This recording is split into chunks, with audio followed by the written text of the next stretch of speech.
கர்த்தருக்கு ஸ்தோத்திரம். ஆண்டவராகிய இயேசு கிறிஸ்து உங்கள் ஒவ்வொருவரையும் ஆசீர்வதிப்பாராக.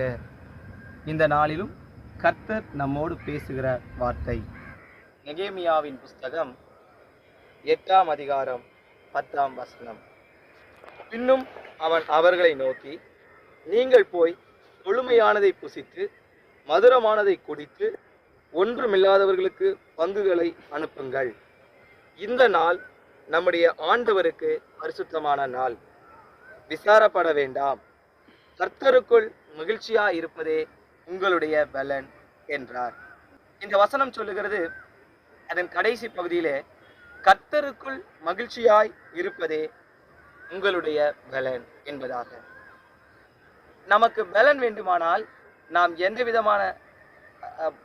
எந்த விதமான உணவுகளை உட்கொண்டாலும் பலன் வராது.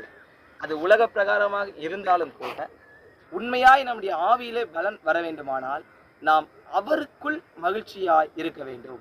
எப்போதும் ஒருவேளை சூழ்நிலை கஷ்டமாக இருக்கலாம், துன்பமான பாதையாய் கூட இருக்கலாம்.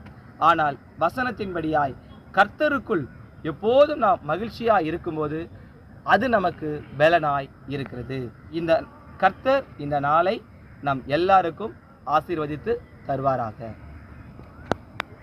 அனுதினமும் ஆண்டவருடைய வார்த்தையை பெற்றுக்கொள்ள இன்ஸ்டாகிராம், ஃபேஸ்புக், யூடியூப் சேனலை ஃபாலோ அண்ட் சப்ஸ்கிரைப் பண்ணுங்கள். உங்களது ஜெப உதவிக்கு திரையில் காண்கிற தொலைபேசி எண்களை தொடர்பு கொள்ளலாம்.